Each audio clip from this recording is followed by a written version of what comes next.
Hello everyone, welcome back to another video. Today going to do something a little bit different, and instead of recording myself in front of the camera, I'm just going to voice over the painting here at the start. And it's going to be a bit of a longer video where I'm just going to basically let the painting just happen from drawing to the actual finished product, as opposed to editing it out and making it fancy. I think it's just actually quite nice to show the whole process that I go through. So hopefully this is useful for yourselves in my audience, and please leave a comment, let me know what you think.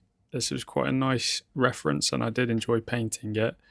It was a picture I took several years ago now, I can't really remember when, but a lovely sunset, and it's always fun to try and do the different shapes that a city has. So I recommend you try and get out yourself. Feel free to obviously just take a screenshot of the reference there at the start, and yeah, enjoy the painting, and yeah, let me know what you think in the comments.